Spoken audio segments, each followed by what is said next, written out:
TGIF, boys and girls, happy Friday. Welcome back to the DFS 5-pack. Hope you had a profitable Thursday. Much love to Robert Covington last night. He was a night saver for me. I made a couple mistakes, like approaching the slate thinking Jaylen Brown was out, and then forgetting to look later if doubtful turned into actually be out. And then to make it even worse, you want to talk about a rookie mistake. When you go into my lineups and you have to press the assign lineup and then press it again, I forgot to press it the second time, so I didn't even have my featured lineup in there because I was in a rush to get outside and play basketball with my son. But fortunately, Robert Covington made up for all those mistakes on my end. So thank you, Robert Covington. That was big time. So all in all, solid night as far as like actual real life basketball goes. I mean, I know a lot of us expect it out of the Raptors, or a lot of people do. I won't say that I was one of them. But wow, what a disappointing performance. And for me, a lot of it comes down to bad coaching. Why they kept letting Kevin Love just sit down on the block and take CJ Miles to school, no idea. They just did the same thing over and over again, and it worked every single time. What's the definition of insanity? Doing the same thing over and over again and expecting different results. CJ Miles is a small forward.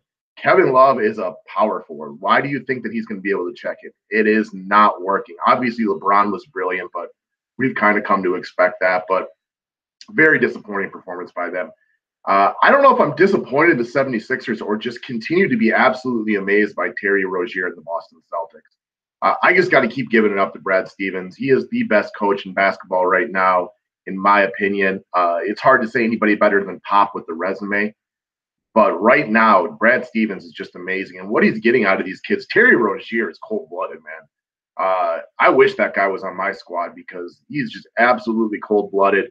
Jason Tatum proven to be a stud, but Marcus Smart turned into a shooter last night. This Boston Celtics team, they may not be able to do it this year because of the injuries, but man, they're going to be special, just absolutely special going forward. And with my team being in the East with them, I don't like the sound of that because I think they're going to dominate the East for a little while here. Just really, really impressed by them. Terry Rozier especially, but just that team as a whole. So that's that. I'm not talking about last night. Let's jump into tonight. All right, guys, I love this slate. Love it. I don't know why the prices are priced the way that they are, but maybe it's just to make it so guys can actually finish out a lineup. But let's start with Rajon Rondo. I don't know how many times I can say it. This is the nice part about following guys like me, and there's a bunch of other guys out there like me who are my size, is we can give you the right plays, but they don't get major ownership. Like if you go pay attention to roto grinders, they can push you in one direction and sneak in the back door the other way. But it's harder to sneak up on people with their plays because they have so many followers and such a large footprint. Like this is probably now the 7th time in the playoffs, 7 for 7, that I'll be hard recommending Rajon Rondo to everybody. But for some reason, he ain't getting the love. So this is the double up from the other day where his ownership, you can see at 47%, continues to progress up. But there's no reason he's still not 100% owned every single day. This guy is as sure as thing out there when it comes to the NBA playoffs. Now, he takes a price bump today because here he is at 7,300 the other day, was it? I don't know. Maybe that was wrong, but he scores 58 points. So now he's priced in at 7,300 today. Yeah, he was 7,500 the day before. No, he was 7,300. All right, never mind. I'm losing my mind. Look at his playoffs: 58, 38, 39, 45, 41, 42. I mean, all he does is produce. It's different than the regular season. He plays more minutes. He plays more aggressively. Game 3 at home, down 2-0. This is a beast mode spot for Rajon Rondo and a bunch of the Pelicans tonight. This is their last-ditch effort. You lose this one, it's done. You win this game, you still got a fighting chance, even though I think Golden State has reminded us that they're just that good. So no reason to think that they're not going to win this series. But I'm saying if you're the Pelicans, this is so important for you. Even if it's just to save face, you need to win this game. So expect the veteran presence of Rajon Rondo to show up big time again tonight like he has every other game in the playoffs. I hope people keep skipping him. To me, he's the first guy that you put in your lineups today. Just start there and move on. All right, next up. So yesterday we talked about Jaylen Brown being doubtful and not playing and how that's how I was going to approach the slate. From the best that I can understand, and again, I don't have any firm information on this, I don't expect Ricky Rubio to play again tonight. His hamstring has been bothering him for the better part of a month.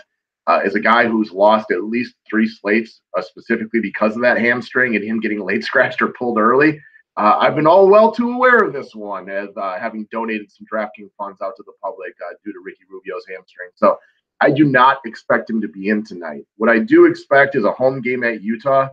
I do think Houston will win this one. It's just the better team, and after having kind of sleptwalk through game 2 and not being able to close that one out. But I expect the game. You got Utah at home. They're a great home team, great crowd when they're there. I think this will be a really good game. Alec Burks, in the absence of Ricky Rubio, is a wonderful source of cap space. He's given us 20 and 33 points for the first 2 games. He was really good in game 2, and I think Utah is best served by giving him some time on the court. He's aggressive. He looks to find his shot as well as creating for others. While I don't think the 33 is very likely to happen again, I do think somewhere between the 20 and 33 are very reasonable. I don't consider him what I would call a must play today, but I consider him a very smart play. And with a lot of good, bigger money guys, you're going to want some cap space to offset. All right. Speaking of the Utah Jazz, assuming Ricky Rubio is out, what do we know about the Houston Rockets? That they tend to be able to go small. You put Capella at the 5, but then after that, you got Ariza in at the 4. You know, whether it's him or Ryan Anderson, they just don't play as a real big team. They like to run and gun. What does this force Utah to do?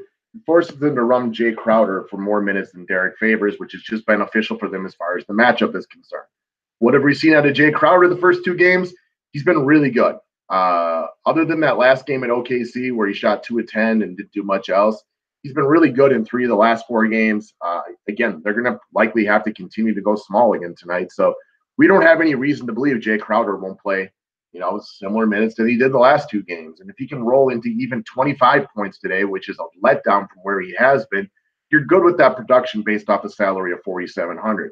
And again, this is another piece of intelligent cap space in order to afford the next guy, Anthony Davis. What do we know about Anthony Davis? You want him on your side. You need him on your side tonight. This is a must-win for New Orleans at home. Anthony Davis always been a better home player, like most professional athletes. This is a crush spot for Anthony Davis. It's hard for me to reasonably believe there's any chance he scores under 52K points tonight. Anthony Davis, get him in your lineups. I have a lot of interest in a good number of the New Orleans Pelicans tonight, and it starts with Rajon Rondo and Anthony Davis. It doesn't end there, though. It's just the top 2 guys that I want to talk about. Moving on from there, in a must-win game, well, I won't call it must-win, in a very important game for the Houston Rockets, Clint Capella, way too inexpensive today. So we talked about this in game 1. If you look through what's been 5 games Capella has played against the Utah Jazz, including the regular season, he averages about 1.5 DK points per minute. Okay. Did it again last game, about 1.5 per minute. So that's 5 games now where he averages about 1.5 per minute. What can we expect him to play tonight? Probably like 32 minutes. Let's just say that. So what's he going to score? Probably about 40 to 45 points, which is perfect off a salary of $6,700. It doesn't, inhibit your cap space. This is another one that, while it may be way too obvious, all right, he wasn't on that slate. Never mind. I was trying to check what his ownership was that day, but that was a different slate because there was a different staggered day off approach on this one. Either way, it doesn't matter. Clint Capella, sign me up all day. It makes way too much logical sense. Now, if the series was 2-0 going back to Utah and the Rockets were up 2 games to nothing, I wouldn't be as interested in Clint Capella. But with the series even and Houston being a little bit embarrassed last game, they come to play tonight, and I want Capella on my side as well. So that's what we got today, guys. If you want the full information, sign up to be a member of the DFS 5-pack today. We would love to have you. Or just take a chance to be a member. If you donate just the minimum $2 per month via patreon.com, 1 out of 15 win a free month, 1 out of 50 win a free lifetime membership. Need a few more donations so we can select the next monthly winner. Other than that, guys, thanks for watching. I appreciate all the viewership. Have a great day, and I will see you a little bit later for MLB.